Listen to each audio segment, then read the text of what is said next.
ಸಾಧಾರಣ ಒಂದು 70% ನಡೀತದೆ, ಇದ್ದ ಹಾಗೆ ನಡೀತದೆ ಅದು. ಯಾಕೆಂದರೆ ನಾನೇ ತುಂಬ ಲಕ್ಷಗಳ ಜಾತಕ ಓದಿದ್ದೇನೆ ನಾನು. ಅದರಲ್ಲಿ ಇದು ತುಂಬ ವಿಷಯಗಳು ಹಾಗೆ ಆಗಿದೆ. ಮತ್ತು ಪೂರ್ತಿ ಆಗ್ತದೆ ಅಂತ ಹೇಳಲಿಕ್ಕೆ ಆಗೋದು. ಯಾಕೆ ಹೇಳಿದೆ, ನಾವೀಗ ಹುಟ್ಟುವಾಗ ಜಾತಕ ಅಂತ ಒಂದು ಬರ್ತದೆ. ಜಾತಕ ಬಂದ ಮೇಲೆ ನೀವು ಜಾತಕದಲ್ಲಿ ಎಲ್ಲದು ಒಳ್ಳೇದು ಉಂಟಂತ ಹೇಳುವ ನಾವು, ಎಲ್ಲ ಒಳ್ಳೇದುಂಟು, ಅವನಿಗೆ ಯೋಗಗಳು ಅದು ಎಲ್ಲ ಇರ್ಬೋದು. ಬಟ್ ಅದು ಸಹ ಸರಿ ಇಲ್ಲ. ಆವಾಗ ನಾವು ಏನಾಗ್ತದೆ ಹೇಳಿದರೆ, ಅದರದ್ದೊಂದು ಕತೆ ಉಂಟು. ಹೇಗೆ ಬಂತ ಹೇಳಿದರೆ, ನಮ್ಮ ಜಾಗದಲ್ಲಿ ಮೊದಲಿತ್ತಂತೆ ನಾವಿರುವಾಗ.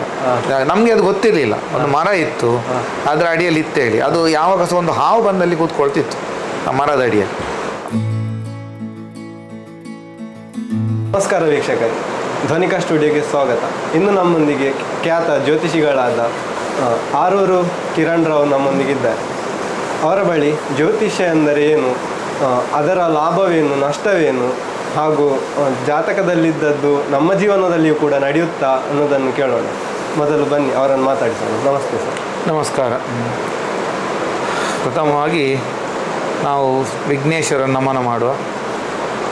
ಗಜವದನಮ ಚಿಂತ್ಯಂ ತೀಕ್ಷ್ಣದೌಷ್ಟಂ ತ್ರಿನೇತ್ರಂ ಬೃಹದರ ಮಹೇಶಂ ಭೂತಿರಾಜಂ ಪುರಾಣಂ ಅಮರವರಸುಪೂಜಂ ರಕ್ತವರ್ಣಂ ಸುರೇಶಂ ಪಶುಪತಿಘ್ನರಾಜನ್ ನಮಾಮಿ. ಗುರುಬ್ರಹ್ಮ ಗುರುವಿಷ್ಣು ಗುರುದೇವೋ ಮಹೇಶ್ವರ ಗುರು ಸಾಕ್ಷಾತ್ಕಾರ ಪರಬ್ರಹ್ಮ ತಸ್ಮೈ ಶ್ರೀ ಗುರವೇ ನಮಃ.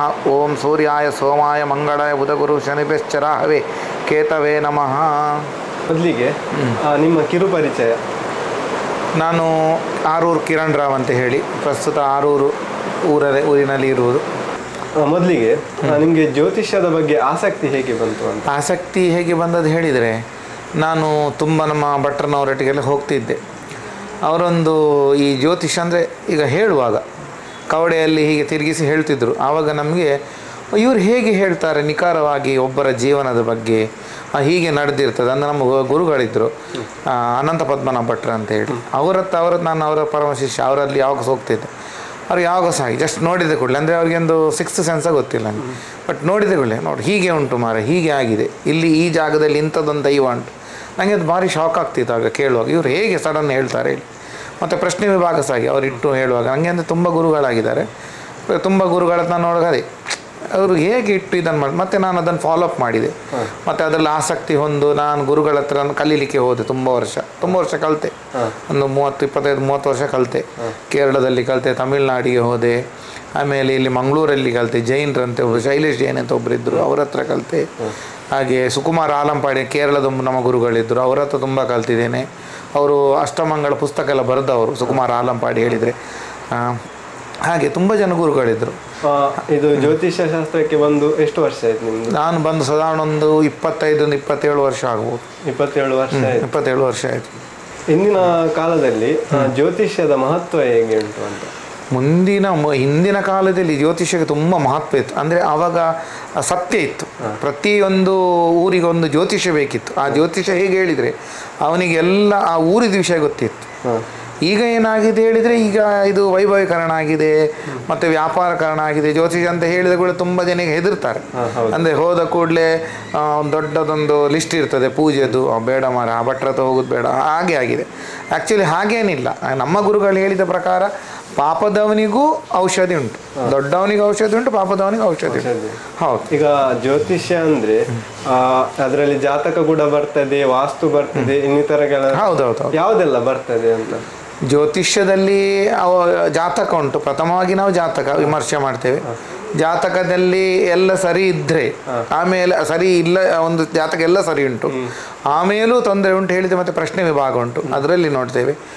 ಮತ್ತು ಇನ್ನು ವಾಸ್ತು ಉಂಟು, ಅದು ಮನೆಗೆ ಸಂಬಂಧ, ಜಾಗಕ್ಕೆ ಸಂಬಂಧವಾಗಿರುವಂಥದ್ದು. ಹಾಗೆ ಪ್ರಧಾನವಾಗಿರೋದು ನಮಗೆ ಜಾತಕ. ಅಂದರೆ ಮಗು ಹುಟ್ಟುವುದಿಂದ ಸಾಯೋ ತನಕ, ಅಂದರೆ ಜನ್ಮ ಹೇಳ್ತಾರೆ. ಜಾ ಹೇಳಿದರೆ ಜನನ, ಮಾ ಹೇಳಿದರೆ ಮರಣ. ಜನನದಿಂದ ಮರಣ ತನಕ ನಮಗೆ ಇರುವಂಥದ್ದು ಎಲ್ಲ ಒಂದು ಸಾಧಾರಣವಾಗಿ ಕ್ಲಾರಿಟಿ ಗೊತ್ತಾಗೋದು ಹೇಳಿದರೆ ನಮಗೆ ಜಾತಕದಿಂದ. ಈಗ ಒಂದು ಪ್ರಶ್ನೆ ಅಂದರೆ, ಜಾತಕದಲ್ಲಿ ಈಗ ಮೊದಲು ಮಗು ಹುಟ್ಟಿದ ಕೂಡಲೇ ಒಂದು ಜಾತಕ ಬರೆಸ್ತಾರೆ. ಹೌದೌದು. ಅದರಲ್ಲಿ ಇದ್ದಾಗೆ ಎಲ್ಲ ನಡೆಯುತ್ತಾ ಅಂತ? ಸಾಧಾರಣ ಒಂದು 70% ನಡೀತದೆ, ಇದ್ದ ಹಾಗೆ ನಡೀತದೆ ಅದು.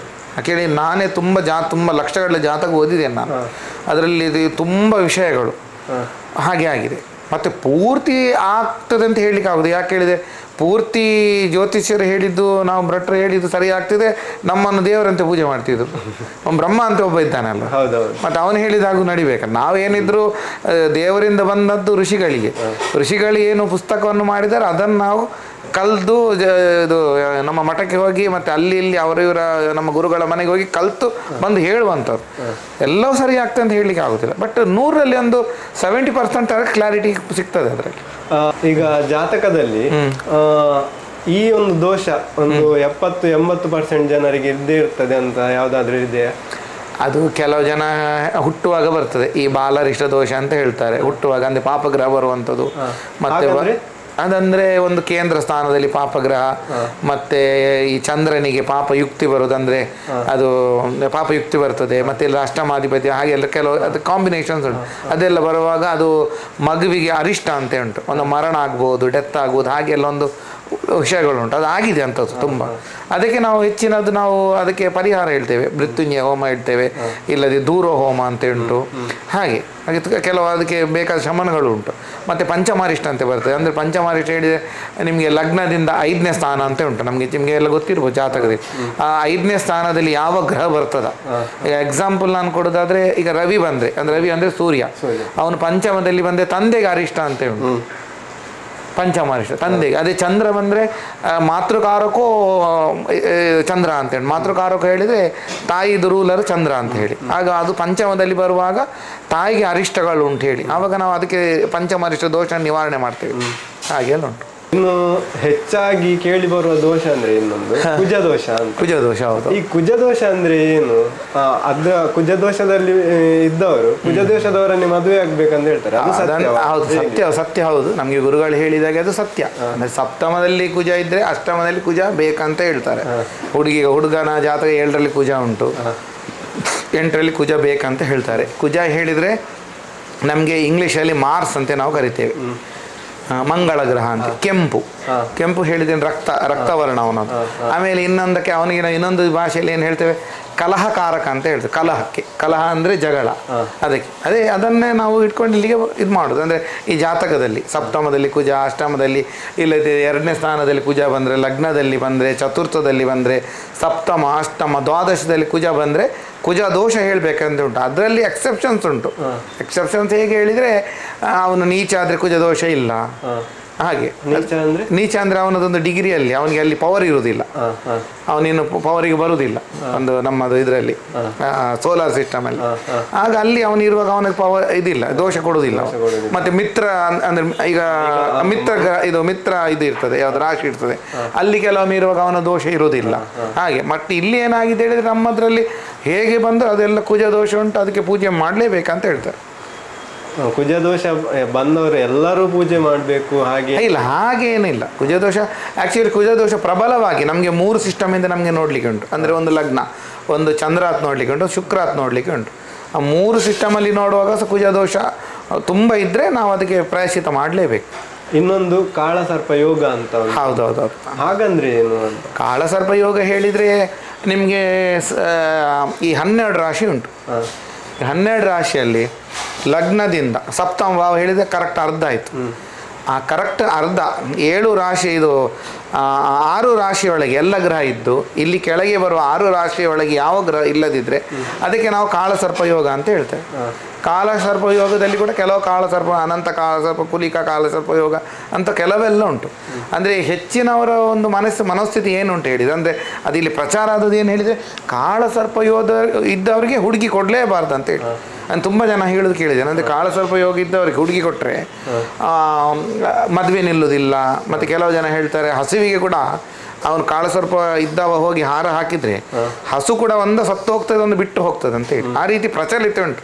ಅದು ಎಷ್ಟು ಪರಮ ಸತ್ಯ ಹೇಳಿ ಭಗವಂತನಿಗೆ ಮಾತ್ರ ಗೊತ್ತು, ನಮಗೆ ಗೊತ್ತಿಲ್ಲ. ಆದರೂ ಸಹ ಕಾಳಸರ್ಪ ಯೋಗ ಇದ್ದವರು ತುಂಬ ಸರ್ಪ ಶಾಂತಿ ಮಾಡ್ತಾರೆ, ಅನಂತ ಹೋಮ ಮಾಡ್ತಾರೆ, ಹೆಚ್ಚಾಗಿ ಆಶ್ಲೇಷ ಬಲಿ ಮಾಡಿ ಕಾಳಸರ್ಪ ಶಾಂತಿ ಉಂಟೆ. ಮತ್ತು ಹೆಚ್ಚಿನವರು ನಿಮಗೆ ತಿರುಪತಿ ಹತ್ತಿರ ಇರೋ ಕಾಳಹಸ್ತಿ ಒಂದು ಜಾಗ ಉಂಟು, ಅಲ್ಲಿ ಹೋಗ್ತಾರೆ. ಅಲ್ಲಿ ಹೋದ ಮೇಲೆ ಅಲ್ಲಿ ಪ್ರಾಯಶ್ಚಿತ ಆಗಿದೆ ಅಂತ ತುಂಬ ಜನ ಹೇಳಿದ್ದಾರೆ.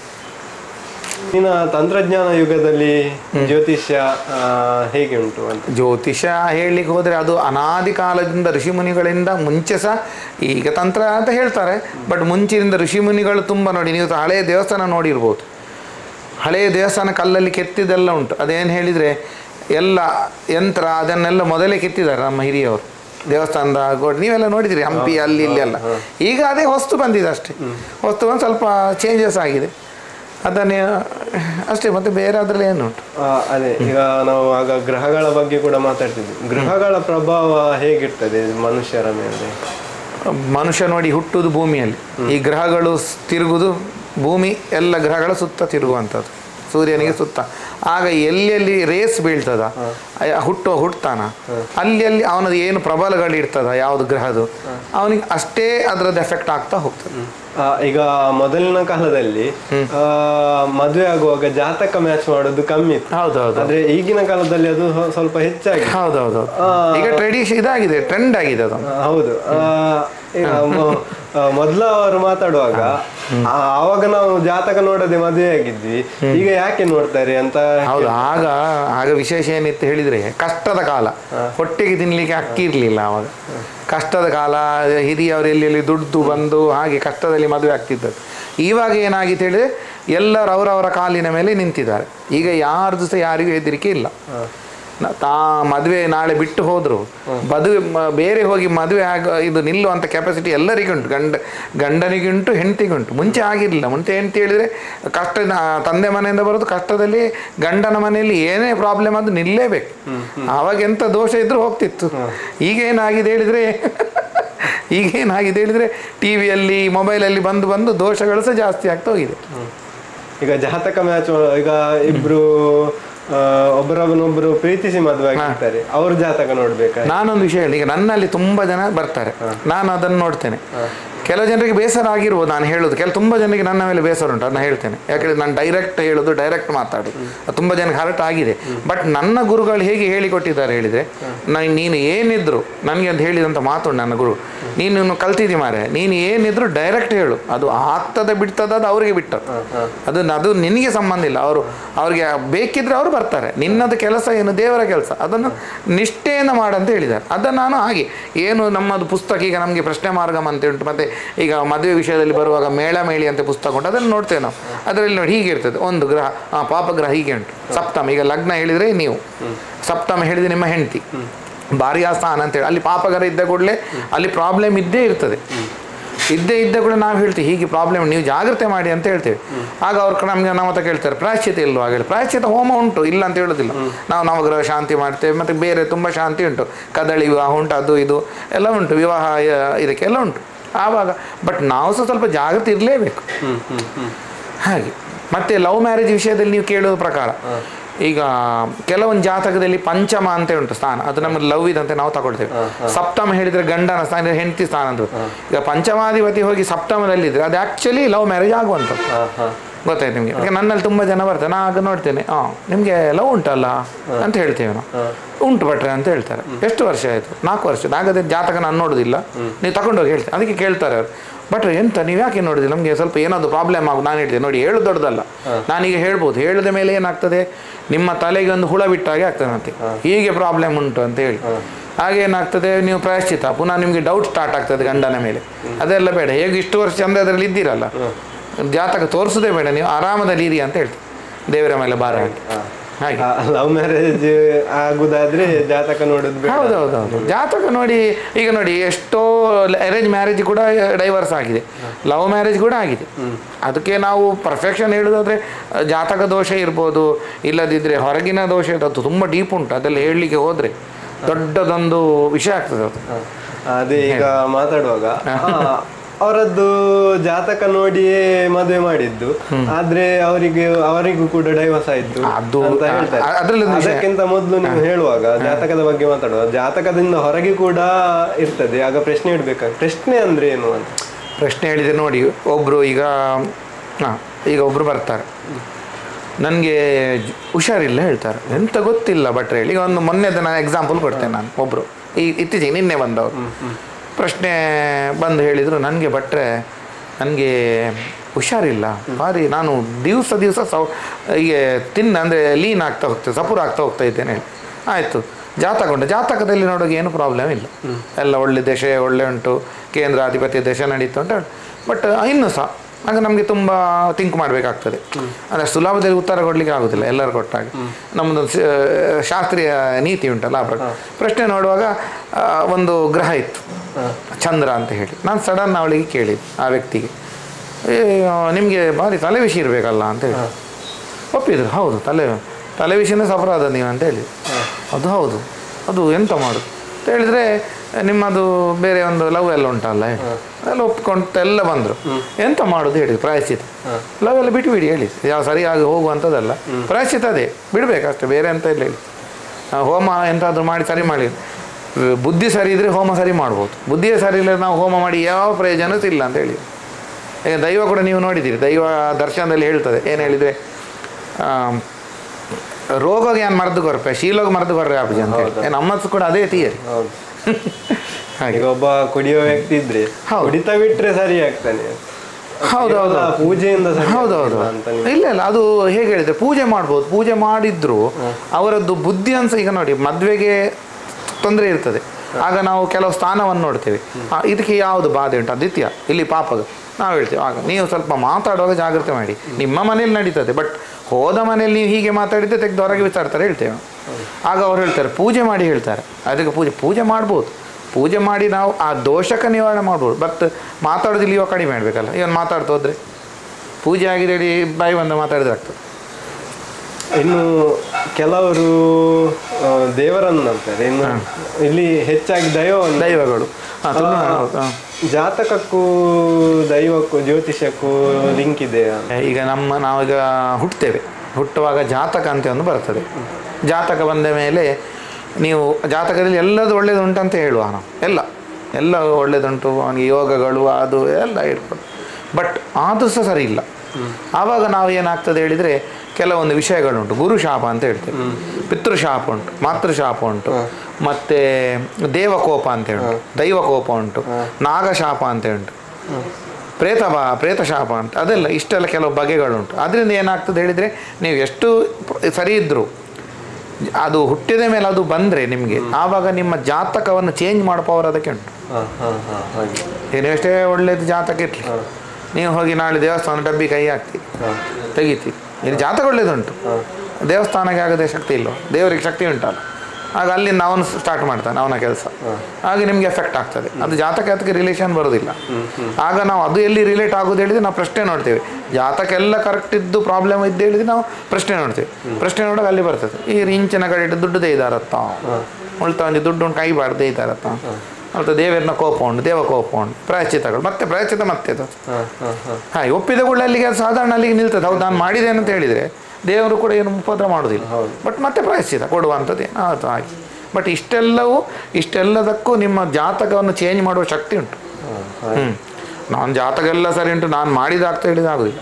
ಇನ್ನು ಜ್ಯೋತಿಷ್ಯದಲ್ಲಿ ಇನ್ನೊಂದು ಟಾಪಿಕ್ ಅಂದರೆ ವಾಸ್ತು ಅಂದ್ರೆ ಏನು, ಅಂದ್ರೆ ಒಂದು ವಾಸ್ತು ಪ್ರಕಾರ ಮನೆ ಇರ್ಬೇಕಂದ್ರೆ ಹೇಗಿರ್ಬೇಕು? ವಾಸ್ತು ಪ್ರಕಾರ ಹೇಳಿದ್ರೆ ಪಂಚಭೂತಗಳಂತೆ ಉಂಟು, ಪಂಚಭೂತಗಳೇ ವಾಸ್ತು. ಪ್ರಧಾನವಾಗಿ ನಮಗೆ ನಾವು ಕಲ್ತದ್ದು ಹಾಕಿ ಕೇರಳದಲ್ಲಿ ಪಂಚಭೂತಗಳು: ಅಗ್ನಿ, ಭೂಮಿ, ನೀರು, ವಾಯು, ಆಕಾಶ, ಇದು ಪಂಚಭೂತಗಳು. ಈಗ ನಾವು ಹುಟ್ಟುವಾಗ ನೋಡಿ ಪಂಚಭೂತಗಳಿಂದ ಹುಟ್ಟುದು ನಾವು, ಸಾಯುವಾಗ ಕೂಡ ಒಂದೇ ಮಾತು ಹೇಳುದು ಹೆಚ್ಚಿನವರು. ಈಗ ನೀವು ಪೇಪರಲ್ಲೆಲ್ಲ ನೋಡಿರ್ಬೋದು, ಸತ್ತ ಮೇಲೆ ಪಂಚಭೂತಗಳಲ್ಲಿ ಲೀನನಾದನು ಹೇಳಿ ಪಂಚಭೂತಕ್ಕೆ ಹೋಗುದಂತೆ ಉಂಟು. ಅಲ್ಲೆಲ್ಲ ಉಂಟಲ್ಲ, ಕಟ್ಟಿಗೆ, ವುಡ್, ಅರ್ತ್, ಮತ್ತು ಬೆಂಕಿ ಆಯಿತು, ನೀರಾಯಿತು, ಎಲ್ಲ ಬೇಕಲ್ಲ. ಭೂಮಿ ಬೇಕು ಇಡ್ಲಿಕ್ಕೆ, ಇಲ್ಲದ್ರೆ ಆಗೋದಿಲ್ಲ. ಹೋಗೋದು ಆಕಾಶಕ್ಕೆ, ಎಲ್ಲ ಬಂತು ಅದರಲ್ಲಿ ಪಂಚಭೂತ. ಹಾಗೆ ಈಗ ಏನಾಗಿದೆ ಹೇಳಿದೆ, ವಾಸ್ತು ಮುಂಚೆ ಹೇಗಿತ್ತು ಹೇಳಿ, ದೇವಸ್ಥಾನಗಳಿಗೆ ವಾಸ್ತು ಇತ್ತು ಪ್ರಥಮ ಆಗಿದ್ದು ದೇವಸ್ಥಾನಗಳಿಗೆ, ಆಮೇಲೆ ಅಡಾಪ್ಷನ್ ಆಗಿ ಇದಕ್ಕೆಲ್ಲ ಬಂತು, ಯಾವುದು ಮನೆಗೆ ಬಂತು, ಈ ರೀತಿ ಬಾಗಿಲು ಇಡಬೇಕು, ಈ ರೀತಿ. ಈಗ ಏನಾಗಿದೆ ಹೇಳಿ ಅಡ್ವಾನ್ಸ್ ವಾಸ್ತು ಅಂತ ಬಂದಿದೆ, ರಿಬ್ಬನ್ ಕಟ್ಟುದು ಅದೆಲ್ಲ. ನನಗೆ ಅಂದರೆ ನಾನು ಅದನ್ನು ದೂರುದಿಲ್ಲ, ಬಟ್ ನನಗೆ ಅದರ ಮೇಲೆ ಅಷ್ಟು ಗೊತ್ತಿಲ್ಲ ಅದರ ಬಗ್ಗೆ. ಬಟ್ ವಾಸ್ತು ಉಂಟು, ತುಂಬ ಜನ ನೋಡಿದ್ದೇನೆ. ಅಂದರೆ ಕೆಲವು ಕಡೆಯಲ್ಲಿ ಆಗಿದೆ ಹೇಳಿದ್ದು ವಾಸ್ತು ಯಾರು, ಈಗ ನಾವು ಸಹ ಹೋಗ್ತೇವೆ ವಾಸ್ತುಗೆ. ನಾನು ತುಂಬ ವಾಸ್ತು ಹೇಳೋದಿಲ್ಲ.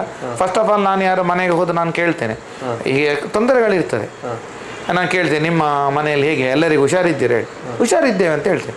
ಹಾಗಾದರೆ ವಾಸ್ತು ಸರಿ ಉಂಟು ಹೇಳಿ ಬರ್ತೇನೆ ನಾನು. ಯಾಕೆ ಹೇಳಿದರೆ ಎಲ್ಲ ಸರಿ ಇದ್ದದಲ್ಲಿ ಪುನಃ ನಾವು ಹಾಳು ಮಾಡ್ಲಿಕ್ಕೆ ಹೋಗಬಾರ್ದು. ಹೌದಲ್ಲ, ಅವರೇ ಸರಿ ಅಂತ ಹೇಳುವಾಗ ಪುನಃ ನಾವು ಒಂದು ಹೋಗಿ ನಮ್ಮದನ್ನು ಕಲ್ತದನ್ನು ಹೇಳಿದರೆ ಆಗುದಿಲ್ಲ. ಮತ್ತೆ ಹಾಗೆ ನೋಡ್ಲಿಕ್ಕೆ ಹೋಗ್ತೀನಿ ನೋಡಿ, ಎಕ್ಸಾಂಪಲ್ ಹೇಳ್ತೇನೆ. ದಕ್ಷಿಣ ದಿಕ್ಕಿಗೆ ಎಷ್ಟೋ ಕಡೆಯಲ್ಲಿ ಬಾಗಿಲುಂಟು. ಈಗ ದಕ್ಷಿಣ ದಿಕ್ಕು ಹೇಳಿದ್ರೆ ಇಲ್ಲಿ ಹೆದರ್ಸ್ತಾರೆ, ಯಮನ ದಿಕ್ಕು ಅಂತೇಳಿ. ಯಮನ ದಿಕ್ಕು ಅಲ್ಲಿ ಜೀವ ಪೋಪುಂಡು ಅಂಚಾಗುತ್ತೆ. ಈಗ ದಕ್ಷಿಣ ದಿಕ್ಕಿಗೆ ಬಾಗಿಲು ಹಾಕಿದ್ರೆ ಎಷ್ಟೋ ಜನ ಒಳ್ಳೇದಾಗಿದ್ದಾರೆ.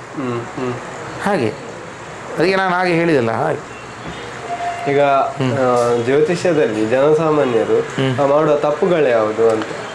ಜ್ಯೋತಿಷ್ಯರು ಪ್ರಥಮವಾಗಿ ನಾನು ಹೇಳಿದರೆ ಜನರಿಗೆ ಮೇಯ್ನ್ ದೇವರ ಮೇಲೆ ನಂಬಿಕೆ ಬೇಕು.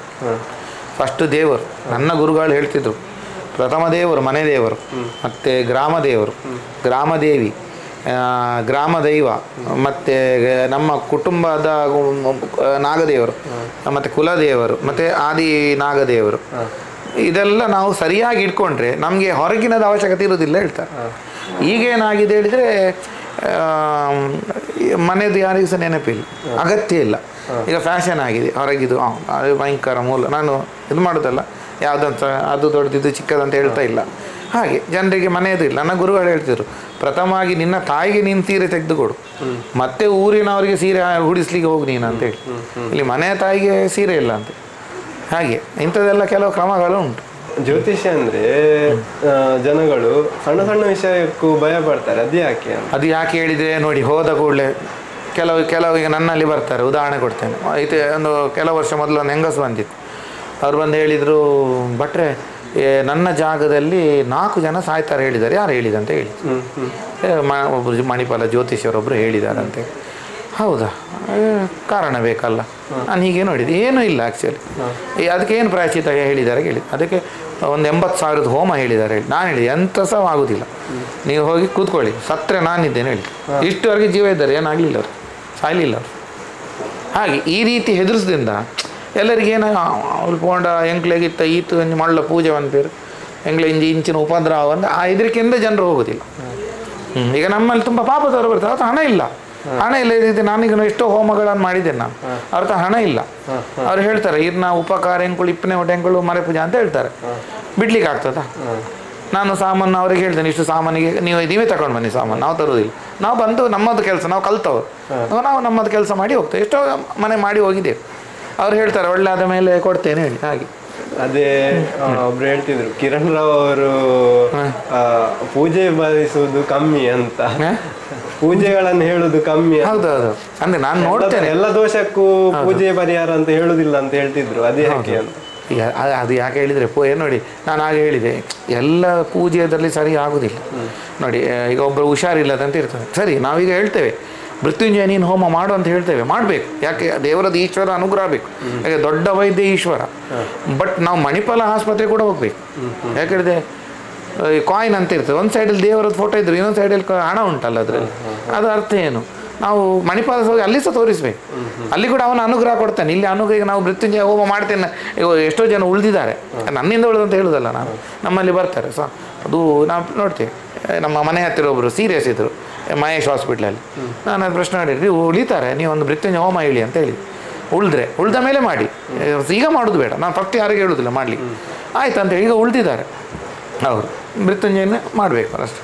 ಅದೇ ಯಾವುದಾದ್ರೂ ಒಂದು ಕೆಲಸ ಆಗ್ಬೇಕಂದಿದ್ರೆ ನಮ್ಮ ಶ್ರಮ ಕೂಡ ಅಷ್ಟೇ ಮುಖ್ಯ ಆಗ್ತದೆ. ನೀವು ಅದೇ ನಾನು ಹೇಳ್ತೇನೆ, ಫಸ್ಟ್ ನಿಮ್ಮ ಶ್ರಮ, ದೇವರ ಆಶೀರ್ವಾದ, ತಂದೆ ತಾಯಿಯ ಆಶೀರ್ವಾದ ಬೇಕು, ಮೇಯ್ನ್ ಇದು. ಯುವಕರು ಹೇಗೆ ನೋಡಬೇಕು ಅಂತ ಈ ಯಾವುದನ್ನು? ಜ್ಯೋತಿಷ್ಯವನ್ನು. ಈಗ ಯುವಕರಿಗೆ ಹೇಳಿ ಈಗ ಹೇಳಿದ ಒಳ್ಳೆ ನೋಡಿ, ಈಗ ಮೊಬೈಲ್ ಉಂಟು, ಫೇಸ್ಬುಕ್ ಎಲ್ಲ, ಇನ್ಸ್ಟಾಗ್ರಾಮ್. ಅದೇ ಮೊನ್ನೆ ಒಬ್ಬರು ಅಂತ ಪ್ರಶ್ನೆ ಕೇಳಿದರು, ಇತ್ತ ಬಟ್ರೆ ದಾಲೇಜಿ ಪೂರ AI ಇಂಚ ಕುಲ್ಲು ಪಾಂಡ ಅಂತ ಹೇಳಿದ್ರು. ನಾನು ಅದಕ್ಕೆ ಅವ್ರಿಗೆ ಹೇಳಿ, AI ಕ್ರಿಯೇಟ್ ಮಾಡಿದ್ದು ಯಾರಿಗೆ ಹೇಳಿ? ತನ್ನಷ್ಟೇ ಕ್ರಿಯೇಟ್ ಆಗಲಿಲ್ಲ, ಅದು ಕ್ರಿಯೇಟ್ ಮಾಡಿದ ಮನುಷ್ಯರು. ನಾವು ಕಂಪ್ಯೂಟರ್ಗೆ ಆಗಲಿ ಯಾವುದಕ್ಕೆ ಆಗಲಿ, ನಾವು ಮನುಷ್ಯರು ಕೂತ್ಕೊಂಡು ಅದಕ್ಕೆ ಏನು ಫೀಡ್ ಮಾಡ್ತೇವೆ ಅದೇ ಬರೋದು, ಬಿಟ್ಟರೆ ಆಟೋಮೆಟಿಕ್ ಹೊರಗಿಂತ ಏನು ಅದು ಹೊರಗೆ ತಗೊಳ್ದಿಲ್ಲ. ಹಾಗೆ ನನಗೆ ಮತ್ತೆ ಸ್ವಲ್ಪ ಚರ್ಚೆ ಆಯಿತು. ಅದು ಕರೆಕ್ಟ್, ನೀವು ಹೇಳಿದೆ. ಹಾಗೆ ನಮ್ಮ ಶಾಸ್ತ್ರವನ್ನೆಲ್ಲ ಅವನಿಗೆ ನಮ್ಮ ಹತ್ರ ಆ್ಯಪ್ ಉಂಟು, ಯಾವುದು ಜ್ಯೋತಿಷ್ಯದು, ಯಾವುದು ನಮ್ಮದು ಜಾತಕದ್ದು, ಅದರಲ್ಲಿ ಬರೆದಿರ್ತದೆ ಚತುರ್ಥಾಧಿಪತಿ ದೇಶ ನಡೀತುಂಟು, ಭಾಗ್ಯ ಭಾರಿ ಒಳ್ಳೆಯದಂತ. ಇಲ್ಲಿ ಅವನಿಗೆ ಸರಿ ಇರುವುದಿಲ್ಲ. ಆಗ ನಾವು ನಮ್ಮದು ಕಲ್ತದನ್ನು ಬುಕ್ಸನ್ನು ತೆಗೆದು ನೋಡಿ ಆಲೋಚನೆ ಮಾಡಿ ಹೀಗೆ ಆಯಿತು, ಮತ್ತು ಪ್ರಶ್ನೆ ವಿಭಾಗ ಎಲ್ಲ ಹೋಗಿ ಮತ್ತೆ ನಾವು ಅದಕ್ಕೆ ಒಂದು ತೀರ್ಮಾನ ಡೈರೆಕ್ಟ್ ನಮಗೆ ಆಗೋದೇ ಇಲ್ಲ ಮಾಡಲಿಕ್ಕೆ. ಅದು ನಿಮಗೆ ಈ ಜ್ಯೋತಿಷ್ಯ ಶಾಸ್ತ್ರದಲ್ಲಿ ನೀವು ಕಲಿಯುವಾಗ ಇರ್ಬೋದು ಅಥವಾ ನೋಡಿದ್ದು ಇರ್ಬೋದು, ಏನಾದರೂ ವಿಚಿತ್ರ ಘಟನೆ ನಡೆದಿದ್ದು ಇದು ನೆನಪಿದೆಯಾ? ವಿಚಿತ್ರ ಹೇಳಿದರೆ ಅದೇ ಕೆಲವು ಘಟನೆಗಳು ನಡೆದಿದೆ, ಇಲ್ಲ ಅಂತ ಹೇಳಿಕ್ಕೆ ಆಗೋದಿಲ್ಲ. ಅಂದರೆ ಕೆಲವು ನಾವು ಹೇಳ್ತೇವೆ ಹೀಗೆ ಉಂಟು. ಒಂದು ಮಣಿಪಾಲ್ ಹಾಸ್ಪಿಟ್ಲಲ್ಲಿ ಒಂದು ಘಟನೆ ಹೇಳ್ತೇನೆ. ಮಣಿಪಾಲ್ ಹಾಸ್ಪಿಟ್ಲಲ್ಲಿ ಒಂದು ಸೀರಿಯಸ್ ಡೆತ್ ಕೇಸ್, ಅದು ಡೆತ್ ಮರಣ ಅಂತೆ ಡಾಕ್ಟ್ರ್ ಹೇಳಿದ್ದಾರೆ. 2 ಗಂಟೆಯಲ್ಲಿ ಮರಣ ಆಗ್ತಾಯಿದೆ. ಆ ಹೆಂಗಸು ನಮ್ಮ ಮನೆಗೆ, ಆಗ ನಮ್ಮದು ನವರಾತ್ರಿ ಟೈಮು, ದೇವಿಗೆ ಪೂಜೆ ಆಗ್ತಾ ಉಂಟು. ಆ ಹೆಂಗಸು ನಮ್ಮ ಮನೆಗೆ ಬಂದು ಕೈ ಮುಗಿದು. ಆಗ ಆ ದಿವಸ ಈ ಪಾತ್ರೆ ಇದು ಮಧ್ಯಸ್ಥರು ಹೇಳ್ತಾರೆ, ಅವರಿದ್ರು. ಅವರು ಏನು ಮಾಡಿದ್ರು ಹೇಳಿದರೆ, ಅವ್ರ ಹತ್ರ ಬಂದು ಹೇಳುವಾಗ ಅವ್ರು ಹೇಳಿದರು, ದೇವಿಗೆ ಒಂದು ಪ್ರಾರ್ಥನೆ, ಗೆಡ್ಡೆ ದಿನ ದೇವರ ಮಿತ್ತ ಹೋಗ್ಲತ್ತ ಅಂತೇಳಿ ದೇವರಿಗೆ ಒಂದು ಪ್ರಾರ್ಥನೆ ಮಾಡಿತ್ತು. ಎಂತ ಇದ್ದರು ನೀನು ತಾಯಿ ಉಳಿಸಬೇಕು ಹೆಂಗಸನ್ನು ಅಂತೇಳಿ. ತಾಯಿ ಅದು ಹೆಂಗಸಿದ್ದು ತಾಯಿಯವರು ಟಪ್ಪ ಈ ಆ್ಯಕ್ಚುಲಿ ಆ ಹೂವು ಮುಡಿಸಿದ್ದು ನಾನೇ ದೇವಿಗೆ, ಹೀಗೆ ಮುಡಿಸಿದ್ದೇನೆ. ಮತ್ತು ಹೂ ಮುಡಿಸಿ ಅದಕ್ಕೆ ನಾನು ಆ್ಯಕ್ಚುಲಿ ಈ ಹೆಂಗಸರು ಕ್ಲಿಪ್ ಹಾಕ್ತಾರಲ್ಲ, ಹಾಗೆ ಕ್ಲಿಪ್ ಹಾಕಿದ್ದೇನೆ. ಅದು ಹೂ ರಟ್ಲಿ ಅದು ಬೀಳಲಿಕ್ಕೆ ಸಾಧ್ಯವಿಲ್ಲ, ಹಾರಿ ಬೀಳಲಿಕ್ಕೆ ಸಾಧ್ಯವಿಲ್ಲ. ಬಟ್ ಆ ದಿವಸ ಅದು ಹೂ ಈ ಕೆಳಗೆ ಒಂದು ಬಿದ್ದಿದೆ. ಬಿದ್ದ ಕೂಡಲೇ ಅದು ಹೆಕ್ಕಿ ಅವರು ಮಧ್ಯಸ್ಥರು ಹೇಳಿದರು, ನೀ ಸ್ವಲ್ಪ ತೀರ್ಥ ದೇವಿದು ಕೊಟ್ಟು ತಗೊಂಡೋಗಿ, ಈಶ್ವರನ ತೀರ್ಥ ಸಿಕ್ತು ಅದನ್ನು ತಗೊಂಡೋಗಿ ICUಲ್ಲಿರುವ ಹೆಂಗಸಿಗೆ ಹಾಕಿ, ಜಸ್ಟ್ ಡಾಕ್ಟ್ರ್ ಹತ್ರ ಹೇಳಿ ಅಂತ ಹಾಕಿ. ಸ್ವಲ್ಪ ಟೈಮಲ್ಲಿ ಆ ಹೆಂಗಸು ಇವತ್ತಿಗೂ ಉಂಟು. ಹೌದಾ? ಇದೆಲ್ಲ ಇಟ್ ಇಸ್ ಕಾಲ್ಡ್ ಮಿರಾಕಲ್. ನಮ್ಮ ಕೈಯಲ್ಲಿಲ್ಲ, ಅದು ಲೆಫ್ಟ್ ಗಾಡ್. ದೇವಿ ಆರಾಧಕರು, ದೇವಿ ಈಶ್ವರ ಇವರ ದೇವರ ಆರಾಧಕರು, ನಿಮ್ಮದೊಂದು ದೇವಸ್ಥಾನ ಆಗ್ತಾ ಉಂಟು, ಅದರ ಬಗ್ಗೆ ವೀಕ್ಷಕರಿಗೆ. ಅದು ಮುಂಚೆ ನಮಗೆ ರಾಜರಿಂದ ಬಂದದಂತೆ ಅಷ್ಟಮಂಗಳೆಲ್ಲ ಪ್ರಶ್ನೆಯಲ್ಲಿ ಕೇಳಿ ಬರ್ತಾ ಉಂಟು. ಹಾಗೆ ಅದನ್ನು ಇನ್ನೊಂದು ದೇವಸ್ಥಾನ ಮಾಡಬೇಕಂತ ಉಂಟು ಆರೂರಲ್ಲಿ. ಈಗ ವೆಬ್ಸೈಟೆಲ್ಲ ಮಾಡಿದ್ದೇನೆ, ಶ್ರೀ ಕ್ಷೇತ್ರ ಆರೂರು ಅಂತ ಹೇಳಿ. ಈಶ್ವರನಿಗೆ ಒಂದು ಗುಡಿ ಆಗಬೇಕಂತ ಕಂಡು ಬಂದಿದೆ. ಮತ್ತು ಒಂದು ಚಾಮುಂಡೇಶ್ವರಿ ಅಂತ ದೇವಿ ಉಂಟು, 2 ಗುಡಿ ಆಗಬೇಕಂತ ಉಂಟು. ಎಲ್ಲಿ ತನಕ ಬಂದಿದೆ? ಈಗ ಸದ್ಯಕ್ಕೆ ಬಾಲಾಲಯದಲ್ಲಿ ಉಂಟು. ಮೊನ್ನೆ ಶಿಲ್ಪಿಗಳು ಒಂದು ಜಾಗ ನಿಗದಿ ಎಲ್ಲ ಮಾಡಿ ಹೋಗಿದ್ದಾರೆ. ಇನ್ನೀಗ ಅಧಿಕ ಮಾಸ ಇನ್ನಾಗೋದಿಲ್ಲ, ಇನ್ನು 16. ಮತ್ತು ಇನ್ನೂ ನನಗೆ ಡೌಟು ನವಂಬರ್ ನಂತರ, ಅಂದರೆ ಇದು ಮಕರ ಸಂಕ್ರಾಂತಿ ಬರ್ತಾರಲ್ಲ ಜನವರಿ, ಆಮೇಲೆ ಸ್ಟಾರ್ಟ್ ಮಾಡೋದಂತೆ ನಾವು ಥಿಂಕಿಂಗ್ ಅಲ್ಲಿದ್ದೇವೆ. ಒಳಗೆ ಮುಗಿಸ್ಬೇಕಂತಿದ್ದೆ. ಅದು ನಮ್ಮ ಇಚ್ಛೆ ಉಂಟು, 1.5 ವರ್ಷ 2 ವರ್ಷ. ಬಟ್ ದೇವರ ಇಚ್ಛೆ ಗೊತ್ತಿಲ್ಲ. ಅವನದೊಂದು ಸಮಯ ಉಂಟಲ್ಲ ಈಶ್ವರನ, ನಾವು ಹೇಳಿದಾಗೆ ಯಾವ ಸಹ ನಡೆಯುವುದಿಲ್ಲ. ಹಾಗೆ ಅದೇ ಪ್ರಶ್ನೆಯಲ್ಲಿ ನೋಡುವಾಗ ಅದು ರಾಜರ ಕಾಲದಿಂದ ಬಂತು. ಹೌದೌದು. ಅದರ ಹಿನ್ನೆಲೆ ಅಂದರೆ ನಮ್ಮ ಹಿರಿಯವರು ಅದಕ್ಕೆ ಪೂಜೆಗಿದ್ರು ಅಂತ ಹೇಳ್ತಾರೆ. ತುಂಬ ಕಡೆಯಲ್ಲಿ ಹಾಗೆ ಬರ್ತಾ ಉಂಟು. ಬಟ್ ನಮ್ಮ ಹಿರಿಯವರು ಅದನ್ನು ಬಿಟ್ಟು ಬಂದಿದ್ದಾರೆ ಹೇಳಿ, ಅದು ಶಕ್ತಿ ಹಿಂದೆಯಿಂದ ಬಂದಿದೆ ಅಂತ ಹೇಳಿ. ಆ್ಯಕ್ಚುಲಿ ನಮ್ಮ ದೈವಗಳ ಮೂಲದಲ್ಲಿ ದರ್ಶನ ಅಲ್ಲಿ ಕೂಡ ಬಂದಿದೆ. ಅದನ್ನಷ್ಟು ಯಾರು ಸಹ ತಗೊಳ್ಳಿಲ್ಲ. ಅಂದರೆ ದೊಡ್ಡ ದೇವರು ಯಾರು ಮಾಡ್ತಾರೆ ಹಾಗೆ. ಬಟ್ ನನಗೆ ಏನಾಗಿದೆ ಹೇಳಿ, ಮುಂಚಿನಿಂದ ನನಗೆ ಒಂದು ಆಸೆ, ದೇವರು ಹೇಳಿದರೆ ಆಸೆ. ಯಾಕೆ ಹೇಳಿದರೆ ನೋಡಿ, ನಮಗೆ ನಾವು ಹುಟ್ಟುತ್ತೇವೆ, ಇಷ್ಟೆಲ್ಲ ಸಂಪಾದನೆ ಮಾಡ್ತೇವೆ, ಯಾರಿಂದ ಎಲ್ಲಿಂದ? ಈಗ ನನ್ನ ತಂದೆ ಸಂಪಾದನೆ ಮಾಡಿದ್ದು ಎಲ್ಲಿಂದ ಅಂತ ನಾನು ಥಿಂಕ್ ಮಾಡ್ತೇನೆ. ದೇವನೊಬ್ಬನಿದ್ದದಿಂದ ನಾವೆಲ್ಲ ಇಷ್ಟು ಸಂಪಾದನೆ ಮಾಡಿ ಇಷ್ಟು ನಾವಿದ್ದೇವೆ. ಆಗ ನಾವು ಭೂಮಿಯಲ್ಲಿರುವಾಗ ಅವನಿಗೆ ಏನಾದರೂ ಮಾಡಿ ಹೋಗ್ಬೇಕಂತೇಳಿ ಕೊಟ್ಟವನಿಗೆ ನಾವು ನಮ್ಮದ್ರಲ್ಲಿ ಶ್ಲೋಕ ಉಂಟು, ಯಾಗೋ ತ್ಯಾಗ ತ್ಯಾಗೋ ಯಾಗ ಅಂತ ಹೇಳಿ. ಅಂದರೆ ಅವನು ಕೊಟ್ಟದ್ದನ್ನೇ ನಾವು ಅವನಿಗೆ ಕೊಡು, ಹಿಂದೆ ಕೊಡು. ಸ್ವಲ್ಪ 100ರಲ್ಲಿ 1 ರೂಪಾಯಿ ಕೊಟ್ಟಾಗೆ ಎಲ್ಲ ಕೊಡಲಿಕ್ಕೆ ನಮ್ಮ ಮನುಷ್ಯರಿಂದ ಸಾಧ್ಯ ಇಲ್ಲ. ಹಾಗೆ ಒಂದು ಚಿಕ್ಕ ನನ್ನದು. ಮತ್ತು ತುಂಬ ಜನ ಅಲ್ಲಿ ಬರ್ತಾರೆ. ಮತ್ತು ಹೇಳಿದ ಕಾರ್ಯಗಳೆಲ್ಲ ಸಕ್ಸಸ್ ಆಗಿದೆ ಅಲ್ಲಿ. ಈಗ ಮದುವೆ ವಿಚಾರದಲ್ಲಿ ಈಗ ಮೊನ್ನೆ ಒಂದು 2-3 ಪಾರ್ಟಿದೊಂದು ನಾವು ಅಲ್ಲಿ ಪೂಜೆ ಪುರಸ್ಕಾರ ಎಲ್ಲ ಮಾಡಿದ್ದೆವು. 3 ಅವರಿಗೆ ಮದುವೆ ಫಿಕ್ಸ್ ಆಯಿತು. ಹಾಗೆ ಅದನ್ನು ಸ್ವಲ್ಪ ಇನ್ನೂ ನನ್ನದೊಂದು ಸಿಸ್ಟಮ್ ಹೇಳಿ, ಸರ್ವಜನ ಸುಖಿನ ಬಂತು ಸನ್ಮಂಗಳ ಅನುಭವ ಅಂತ ಹೇಳಿ. ಅಂದರೆ ಎಲ್ಲರಿಗೆ ಒಳ್ಳೇದಾಗಬೇಕು ಹೇಳಿ. ಗುಳಿಗನ ಮೂರ್ತಿ ಒಂದು ಹೌದು, ಅದು ಏಕೆ ಅದರದ್ದೊಂದು ಕಥೆ ಉಂಟು. ಅದು ಹೇಗೆ ಬಂತ ಹೇಳಿದರೆ, ನಮ್ಮ ಜಾಗದಲ್ಲಿ ಮೊದಲಿತ್ತಂತೆ ನಾವಿರುವಾಗ. ನಮಗೆ ಅದು ಗೊತ್ತಿರಲಿಲ್ಲ. ಒಂದು ಮರ ಇತ್ತು, ಅದರ ಅಡಿಯಲ್ಲಿ ಇತ್ತೇಳಿ. ಅದು ಯಾವಾಗ ಸಹ ಒಂದು ಹಾವು ಬಂದಲ್ಲಿ ಕೂತ್ಕೊಳ್ತಿತ್ತು ಆ ಮರದ ಅಡಿಯಲ್ಲಿ. ಮತ್ತು ನಮಗೆ ಪ್ರಶ್ನೆ ಮುಖಾಂತರ ನೋಡುವಾಗ ಒಂದು ಗುಳಿಗ ಉಂಟಂತೆ ಕಂಡು ಬಂತು ಮರದ ಅಡಿಯಲ್ಲಿ. ಆಯಿತು, ಪ್ರತಿಷ್ಠೆಗೆ ದಿನ ಕ್ರಮ ಆಯಿತು. ಪ್ರತಿಷ್ಠೆಗೆಲ್ಲ ಕ್ರಮ ಮಾಡಿ ಇನ್ನು ಪ್ರತಿಷ್ಠೆ ಮಾಡುವಾಗ ಅಂತ ಹೇಳುವಾಗ ಜನ ಸೇರಿದ್ದಾರೆ. ಒಂದು ದೊಡ್ಡ ಹಾವು, ಅದು ಎಲ್ಲಿಂದ ಬಂದಿದೆ ಅಂತ ನಂಗೆ ಗೊತ್ತಿಲ್ಲ, ಒಟ್ಟು ಕಾಡಿಂದ ಬಂದಿದೆ. ಅದು ಬಂದದ್ದು ಡೈರೆಕ್ಟ್ ಬಂದು ನಾವು ಎಲ್ಲಿ ಪ್ರತಿಷ್ಠೆ ಮಾಡ್ತೇವೆ ಅಲ್ಲಿಯೇ ಬಂದು ಸ್ವಲ್ಪ ಹೊತ್ತು ಕೂತ್ಕೊಂಡಿತ್ತು. ಮತ್ತು ಪ್ರತಿಷ್ಠೆ ಆದ ಕೂಡಲೇ ಹೋಯ್ತು. ಆಮೇಲಿಂದ ಅವನದು ಭಯಂಕರ. ಮತ್ತು ಅದು ಇದು ಒಂದು ಈ ಗುಳಿಗ ಒಂದು ವಿಶೇಷ ಗುಳಿಗ. ಯಾಕೆ ಹೇಳಿದರೆ ಅವನ ಹೆಸರು ಅಗ್ನಿ ಗುಳಿಗ ಅಂತೇಳಿ. ಅದು ಇಲ್ಲಿ ಉಡುಪಿ ಪರಿಸರದಲ್ಲಿ ನಾನು ಎಲ್ಲಿ ನೋಡಲಿಲ್ಲ. ಅವನದು ಭಾರಿ ಶಕ್ತಿವಂತ ದೈವ. ಅಂದರೆ ಅವನಿಗೆ ಕೋಲ ಆಗುವಾಗ ತುಂಬ ಕಟ್ಟಿಗೆ, ಒಂದು ಲೋಡ್ ಕಟ್ಟಿಗೆ ತಂದು ಹಾಕಿ ಹೋಮ ಮಾಡಿ ಆ ಕಟ್ಟಿಗೆಯನ್ನು ಹಾಕ್ತಾ ಹಾಕ್ತಾ ಅದರ ಮೇಲಿಂದ ಹೋಗುದವ. ಈ ನೀವು ಕೇರಳದ ಈಗ ವಿಷ್ಣುಮೂರ್ತಿ ದೈವವನ್ನು ನೋಡಿರ್ಬೋದು. ಆ ವಿಷ್ಣುಮೂರ್ತಿ ದೈವ ಕೂಡ ಹಾಗೆ ತುಂಬ ಈ ಅಗ್ನಿ ಮೇಲೆ ಸಂಚಾರ ಮಾಡೋದು. ಅದೇ ರೀತಿ ಇದು ಅಗ್ನಿಗುಳಿಗ.